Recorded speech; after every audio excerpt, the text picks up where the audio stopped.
Quero aproveitar o ensejo e cumprimentar vocês no nome do Senhor Jesus. Amém? Amém. Glória a Deus.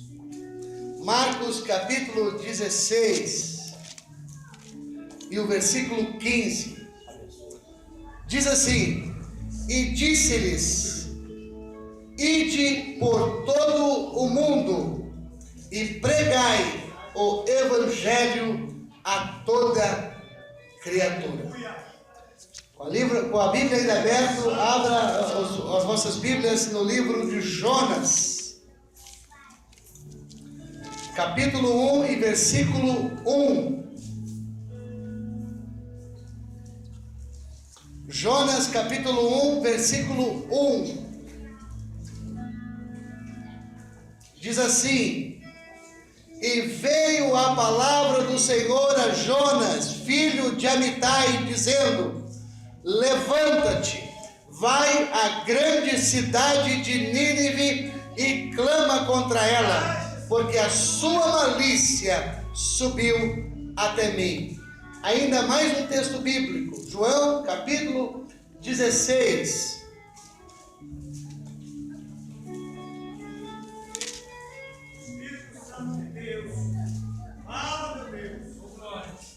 Ou melhor, capítulo 15, versículo 16. João, capítulo 15, versículo 16. Não me escolhestes vós a mim, mas eu vos escolhi a vós, e vos nomeei, para que vades e deis fruto, e o vosso fruto permaneça, a fim de que tudo quanto em meu nome pedirdes ao Pai, Ele vô-lo conceda. Amém, amém. E graças a Deus, podeis tomar os vossos assentos, glorificando e exaltando o nome santo, bendito do Senhor Jesus.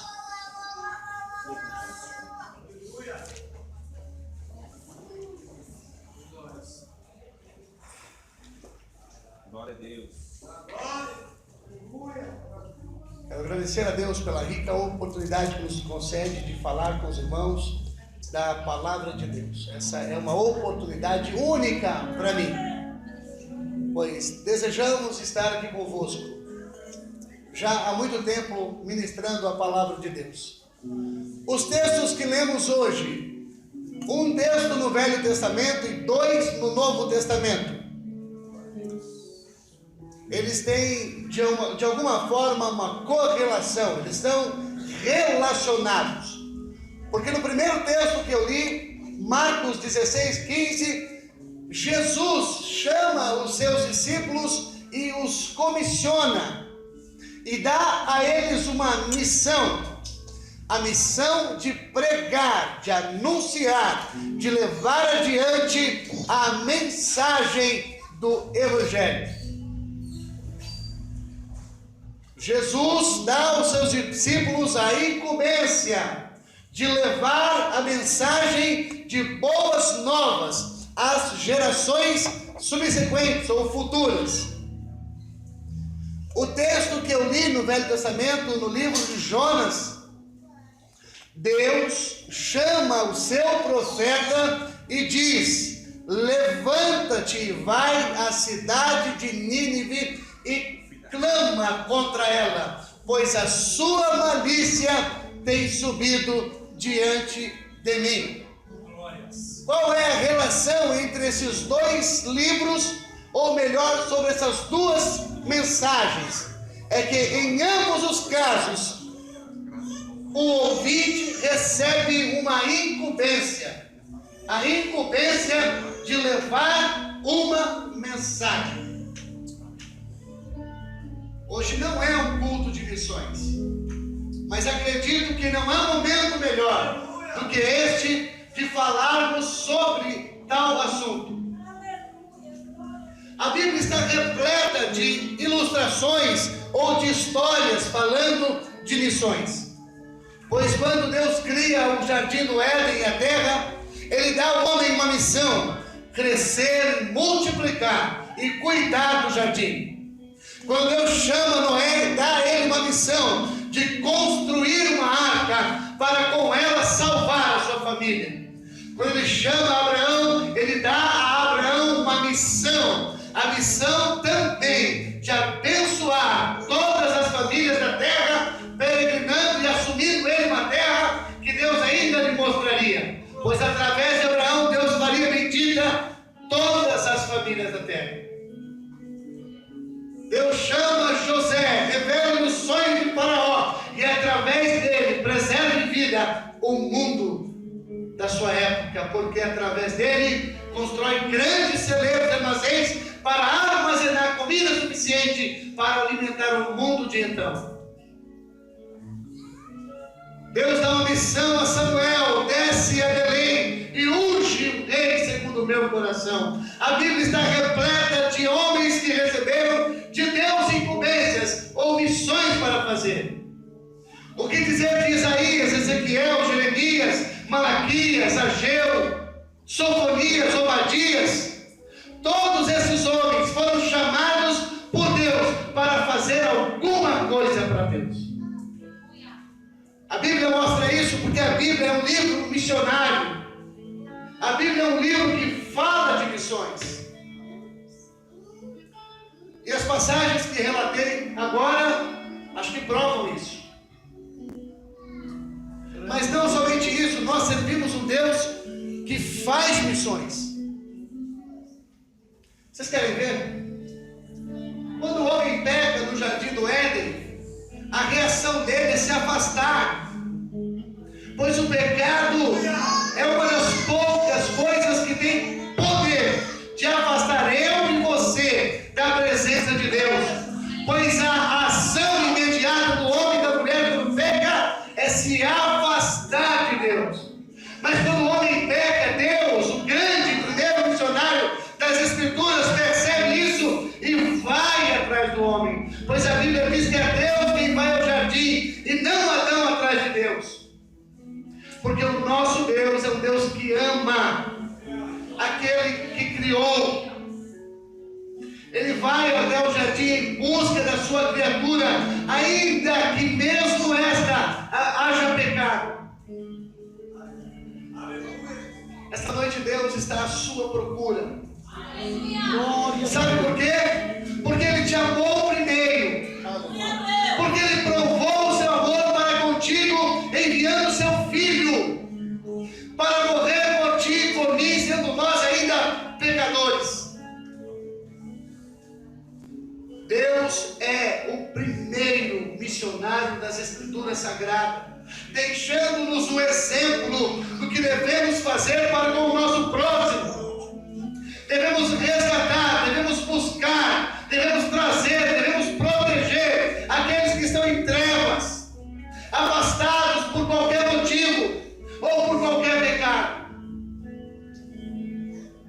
O seu espírito é um espírito missionário, pois por diversas vezes veio à terra com o propósito de usar homens e usar mulheres e direcioná-los dentro da vontade de Deus. Glórias! O Espírito desce em Atos 2 para cumprir uma grande missão, para separar homens e mulheres de todas as tribos, línguas e nações, para ir morar no céu. O Espírito desce com um propósito e uma missão, o de mostrar a Cristo como o Filho de Deus. Glória a Deus. Santo Deus amado, aleluia. A Bíblia é missionária, Deus é missionário, o Espírito é missionário e o Filho também é missionário. Porque a Bíblia diz que Deus enviou o seu Filho. E olha que interessante, Deus nos falou de diversas maneiras, diz o escritor aos Hebreus, mas nesses últimos dias nos falou pelo Filho. Glória a Deus. E ele vem com um propósito, o propósito de desfazer as obras do diabo.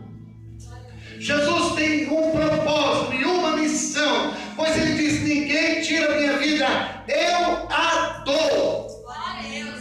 Ele não foi forçado, ele tinha um propósito, um objetivo e ele cumpriu, Glória a Deus. morrendo lá na cruz do Calvário.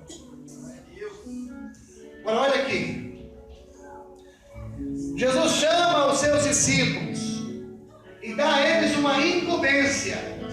A incumbência de levar essa mensagem adiante.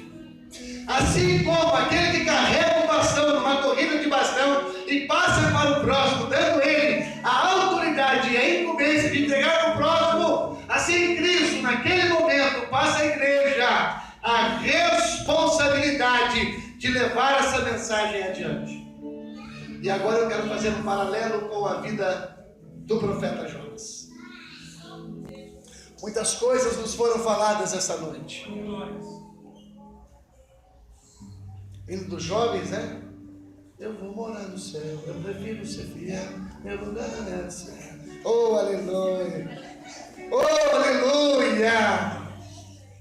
As crianças, é assim que se louva a Deus, é assim que se louva a Deus. O Alex diz que Deus está fazendo uma coisa nova, colocando caminhos no deserto, rios no ermo, e ele pergunta: porventura não percebereis? Palavra oficial em 1 Coríntios capítulo 15, do 41 ao 58, 45,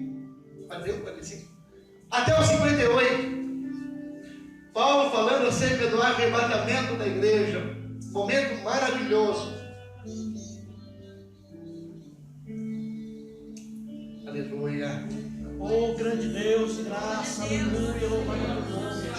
Jonas, filho de Amitai, levanta-te, vai à cidade de Nínive e clama contra ela, pois a sua malícia tem subido até mim. Preste atenção e me corrijam se eu estiver errado. Jonas toma uma atitude e, ao invés de ir para oeste, 800 quilômetros da Galileia, ele vai para leste, a 4.000 quilômetros da Galileia, no sentido oposto ao ordenado por Deus. E aqui quero orientar os irmãos sobre algumas consequências da nossa desobediência diante de uma ordem de Deus. Jonas levanta-se, e a Bíblia diz que ele levanta-se para fugir. Havia uma determinação no seu coração. Mas quero lembrar a vocês que Jonas não é marinheiro de primeira viagem, ele não é profeta de primeiro trabalho. Jonas era do reino do norte, do reino de Israel, filho de profeta, por isso, segunda geração. Em 2 Reis 14:25 diz que através da sua profecia, Jeroboão II determinou os limites da terra de Israel, pois a sua profecia havia se cumprido dentro do seu ministério. Jonas é lembrado pelo nosso Senhor e Salvador Jesus Cristo, pois ele disse: nenhum outro sinal vos será dado, senão o do profeta Jonas. Jonas não é uma lenda, é uma profecia, ele é um profeta, é uma história real. Não é um conto, não é uma parábola, é uma história. Jonas existiu, era profeta, era homem de Deus. Mas Paulo disse aos Gálatas: eu estou maravilhado como vocês tão rápido deixaram a graça para um outro evangelho.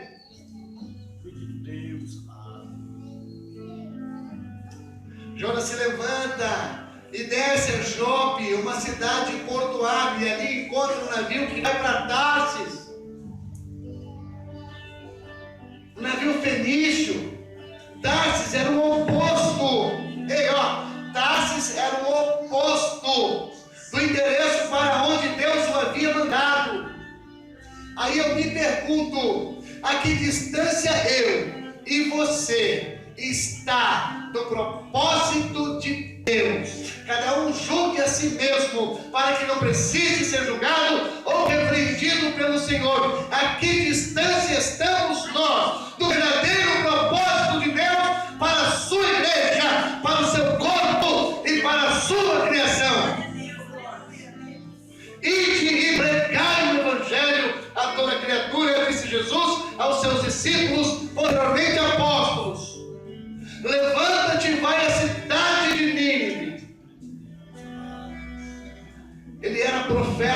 profecia cumprida, era filho de profeta, mas resolve desobedecer a Deus, indo no sentido contrário. E aqui eu aprendo uma coisa: quando o homem ou a mulher de Deus resolve ir no sentido contrário, ou resolve não fazer aquilo para o qual foi chamado, ele coloca em risco outras vidas. Jonas desce ao navio, desce a Jope, depois desce ao navio. Tem um texto em Salmo que diz que um abismo chama outro abismo, que chama outro abismo. Ele entra no navio, e agora eu quero imaginar o que passava na cabeça daquele homem, pois o salmista disse que é impossível ausentar-se da presença de Deus, pois o nosso Deus é um Deus onipresente, está em todos os lugares ao mesmo tempo. Então ele está ali, talvez no navio cargueiro, os marinheiros, né, os tripulantes, a tripulação está carregando o navio, ele talvez ali encostado, pensando, ansioso, né, aquele friozinho na barriga, pois sabia que estava errado.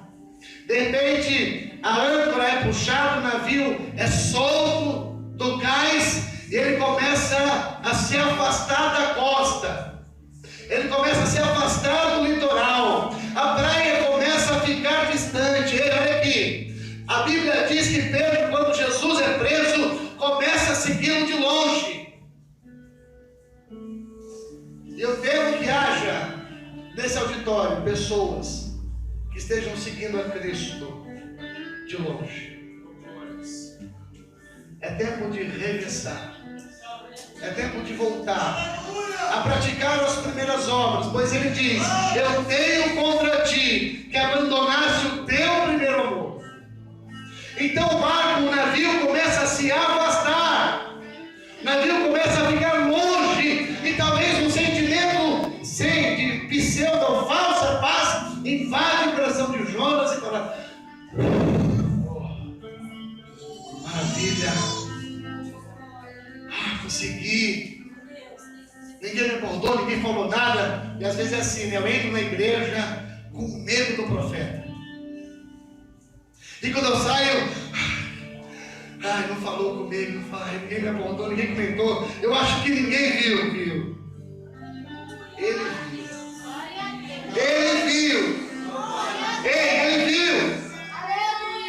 Aliás, ele está te vendo. A Bíblia diz que quando o barco se afasta da margem do litoral, Deus envia um vento. E aqui eu quero dizer que algumas coisas obedeceram a Deus. A Bíblia diz que Deus mandou um vento e o vento obedeceu. Quer dizer que a natureza obedece à ordem de Deus, enquanto a coroa da sua criação, eu e você, nós, não estamos obedecendo na íntegra aquilo que Deus ordenou para que fizéssemos. Vocês vão ver no livro de Jonas que o vento oriental, o bicho, a planta, o peixe, todos eles obedecem à ordem de Deus. Mas Jonas não obedece à ordem de Deus. E por isso Deus manda um vento, e esse vento causa no mar uma grande tempestade, de maneira que o barco quase despedaça-se.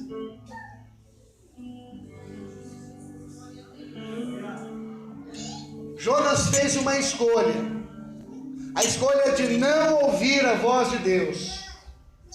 Se hoje ouvirdes a voz do Espírito Santo, não endureçais os vossos corações. Dai ouvidos,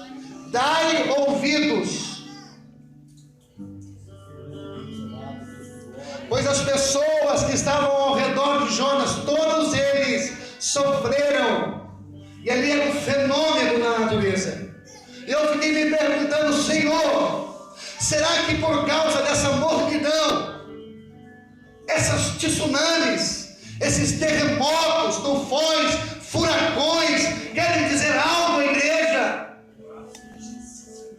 Porque foi um grande maremoto, não foi algo comum. Aqueles homens estavam acostumados com o ressaca no mar, mas a queda era uma tempestade ficou em meio espiritual, pois cada um clamava ao seu Deus. Eles estavam desesperados.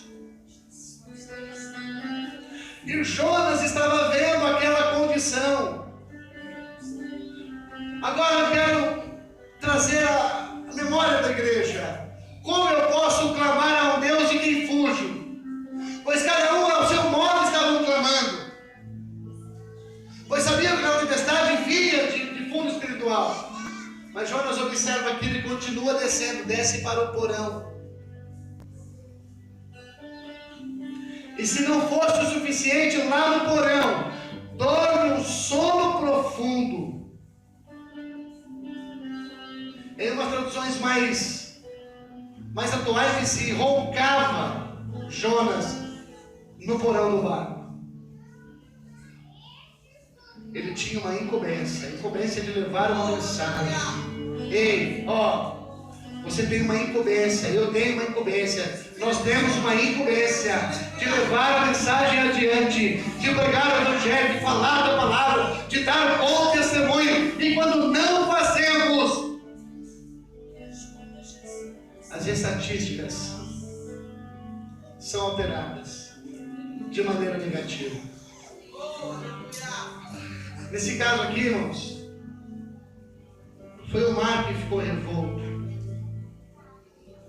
Lá em Atos capítulo 3, 4, a seguir, foi a perseguição que Deus enviou.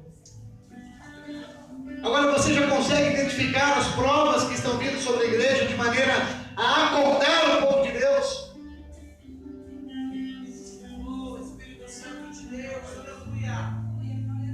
Então o capitão desce, acorda Jonas. Esse é meu papel hoje. Acorda, igreja. Acorda, homem. Você não percebe o que está acontecendo lá fora? O capitão talvez faz uma revista no barco, pois percebe que o barco virá a pique, e é dever dele ter certeza que nenhum tripulante está dentro do barco. Então encontra Jonas dormindo e diz: levanta, o que faz dormente? Clama ao teu Deus, talvez ele nos responda e nos explique porque tamanho mal nos sobreveio. Faço hoje o papel de capitão aqui neste lugar, de trazer uma mensagem que possa trazer despertamento, que possa gerar arrependimento em vossos corações, de maneira a sair desse lugar não mais um entrou, mas disposto a fazer a diferença no mundo cruel, corrompido e sobre o poder do maligno. Temos que reluzir e brilhar como astros lá no céu, mas estando aqui na terra. Continua isso tudo aí, que é uma bênção. Oh, aleluia. Seremos nós aí. Sem essa guitarra abençoada, irmão Jonas. Ele sobe, então percebe o caos instalado, água sobre o convés, o barco balançando, as velas quebradas talvez. O barco já não era o mesmo que saiu da praia. Então os homens começam a lançar sortes. Quero imaginar um saquinho, um balde, com alguns pedacinhos de madeira, algumas pedrinhas, algumas moedas, tirando sorte para descobrir com quem estava o problema. E eu vejo Jonas ficando branco, ficando pálido, ficando azul, pois as pedras vão saindo e o nome dele continua lá dentro. Então depois de todas as pedras saírem do saco, aí a visão minha, acréscimo meu, fica só o nome de Jonas lá dentro. Então todos percebem que aquele mal sobreveio por causa de Jonas. Declara-nos quem tu és, da onde você vem, que povo é o teu e qual é a tua ocupação. Jesus disse que se os discípulos calassem, as pedras clamariam. Jesus disse que se os discípulos se calassem, as pedras clamariam. E ele menciona sobre pedra 2 vezes no Novo Testamento. Uma foi João Batista dizendo: olha, não presumai em vossos corações, dizendo, temos por pai Abraão, porque eu vos digo que destas pedras Deus pode suscitar filhos filhos de Abraão. Não fostes vós que escolheste a Deus, mas foi Deus que escolheu cada um de vocês. Glória a Deus. Nomeou vocês, para que vocês vão e deem fruto, e o vosso fruto permaneça, com o intuito de tudo que pedimos ao Pai, em nome de Jesus, Ele nos conceda, pois em nós Ele investiu autoridade sobre demônios, sobre enfermidades, sobre escorpiões, sobre serpentes, sobre bebidas mortíferas. Ele nos deu autoridade para fazer essa obra. Ele nos deu a espada do Espírito, o escudo da fé, o capacete da salvação, a sandália da preparação do Evangelho da paz. Ele nos preparou para fazer essa grande obra. Façamos como Neemias. Eu não posso descer, pois estou fazendo uma grande obra. O mundo e o inimigo têm assediado a igreja para fazê-la parar, mas eu vos digo que Cristo disse: nem as portas do inferno são capazes de deter o homem cheio do Espírito de Deus. Ele então resolve forçosamente declarar, dizendo: eu sou um hebreu. Quando ele diz que eu sou hebreu, irmãos, eles lembram lá do Egito, ó. Aquele Deus lá do Egito que tirou o povo com mão forte, que abriu o mar vermelho, rasgou o Jordão, destruiu os Jericó e todos aqueles gigazeus, heveus, heteus, jebuseus, fariseus, toda essa raça aí com eu no final. Eles percebem o que estava acontecendo. Sou hebreu, temo ao Senhor, Criador do céu e da terra, que fez o mar e a terra seca. Então os homens perguntam: o que devemos fazer? Lançai-me no mar, e essa tempestade cessará.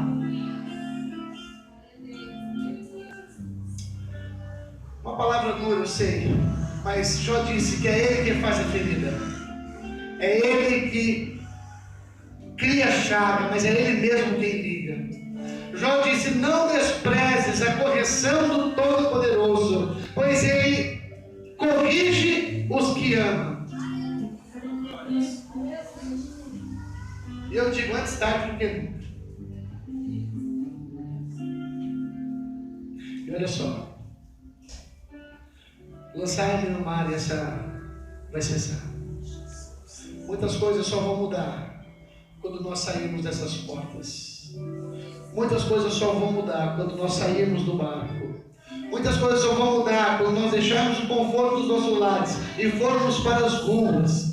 Mas não irmos para a rua levando um nome só, qualquer, ou uma placa de igreja. Quando nós levarmos para o mundo a palavra de Deus, o poder do Espírito Santo, porque Paulo disse que nada se propôs a saber entre os que moravam em Corinto, a não saber o nome de Jesus, Cristo morto e ressuscitado.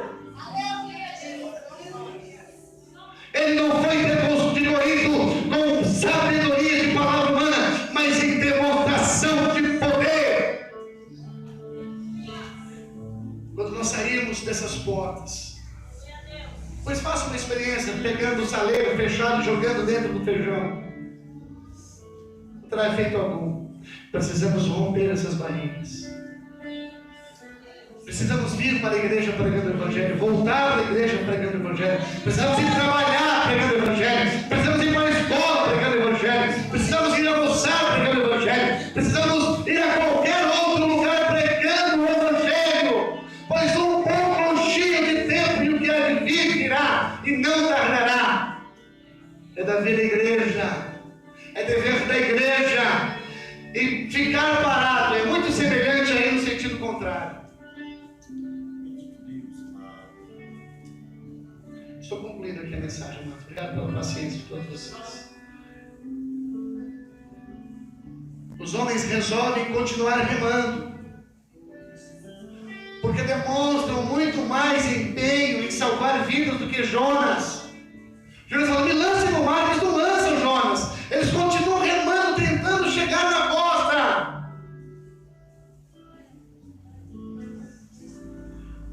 Hoje tem tanta coisa aí no mundo, né? CD, Legião da Boa Vontade, Criança Esperança, criança, Teleton, às vezes fazendo mais. Outra hora falando sobre isso. Vendo que não podiam conter a vontade de Deus, lançam Jonas. E a Bíblia diz que Deus providencia um peixe. Eu quero dizer, se você se lançar no mar para cumprir a ordem de Deus, para cumprir a vontade de Deus, você não vai se afogar. Eu disse, você não vai se afogar. Deus vai providenciar. Deus fará o necessário. Pois quando olho para o mar, vejo Moisés esticando o cajado e Deus abrindo o mar. Eu olho para o mar e vejo Jesus sendo fé e Pedro caminhando sobre o mar. Quando eu olho para o mar, vejo o profeta no mar e Deus providenciando um peixe para salvar aquele que ouve e atende a ordem de Deus. Precisamos ir, precisamos caminhar, precisamos avançar, precisamos voltar ao centro, cerne da vontade de Deus, no que diz respeito à pregação do Evangelho e da Palavra de Deus. Pois nos reunimos neste lugar simplesmente para nos fortalecermos, para adorarmos a Deus, para glorificarmos o seu nome, para agradecermos, para nos congratularmos, para nos confraternizarmos, mas a obra não está só aqui, está lá. Por isso eu digo, levanta e vai, Ele te escolheu, Ele te nomeou, Ele te deu endereços. Começa na sua família, na sua rua, no seu trabalho, na sua faculdade, e Deus te enviará aos confins da terra, se necessário for. Sabe por quê? Porque o povo de Israel era um povo egoísta. Deus havia enviado vários profetas para falar com o povo de Israel, mas não ouviram, não deram ouvidos a ponto de Deus enviar o seu filho. Mas olha só, Deus quer enviar um só para Nínive, pois via a possibilidade de arrependimento naquela nação. Um homem só, um homem. Mas algumas missões são difíceis de serem cumpridas, pois era um povo terrível, era um povo rebelde, era um povo perverso, estava a 30 dias de caminhada, a 800 quilômetros de distância, era difícil aceitar um homem só. Por que Deus não manda o povo inteiro? Porque Deus faz grandes coisas com pequenas coisas. Basta um homem na direção de Deus, falando não o que ele quer, mas falando o que Deus ordenou. O profeta se arrepende, é lançado de novo na praia. Eu quero dizer que a nós é dada a oportunidade de sair daqui com espírito e com um coração diferente, prontos e despertos para fazer a obra de Deus. Todos vocês estão sendo lançados na praia. E novamente a palavra vem a Jonas: Jonas, filho de Amitai, levanta-te e entra na cidade de Nínive. E diga aquilo que lhe falei para falar. Tinham 7 palavras no discurso de Jonas. O maior despertamento estadual que a Bíblia registra. Mais de 120 mil homens e todas as suas fazendas proclamaram jejum. Eles se arrependem e diz a Bíblia que Deus resolve não fazer o mal que desejaria fazer. Deus muda de ideia, porque o homem se arrepende. É o homem que mudou de ideia, né? Fazer com que Deus mudasse de ideia também. Ide por todo mundo e pregar o Evangelho a toda criatura. Quem crer e for batizado será salvo, mas quem não crer será condenado. E nisso conhecemos que o amamos. Ele deu a sua vida por nós, e nós devemos dar a nossa vida um pelos outros. O pastor nos permite. Os irmãos podem ficar de pé.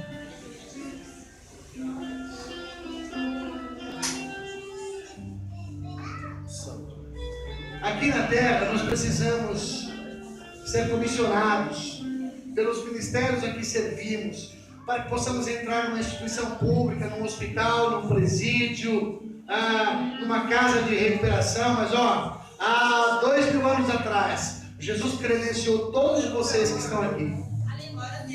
Pois ele diz que nos escolheu antes da fundação do mundo. Todos nós estamos credenciados para pregar o Evangelho a quem for.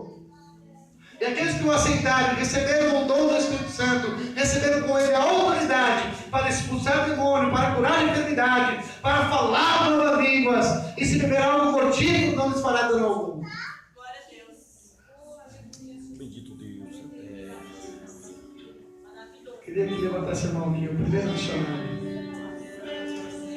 Missionários, aqueles que ouviram essa mensagem, entenderam, compreenderam e vão acatar, vão sair daqui diferentes, vão sair daqui despertados, vão sair daqui transformados, movidos, prontos para falar a palavra de Deus, primeiro em sua casa, que é a sua Jerusalém, depois para os seus vizinhos, que é a sua Samaria, depois na sua vila, que é a sua Judeia, e enfim, os confins da terra. Levante a mão os missionários, vamos juntos, vamos orar, vamos glorificar a Deus e vamos sobretudo agradecer por essa nova oportunidade que Ele nos concede.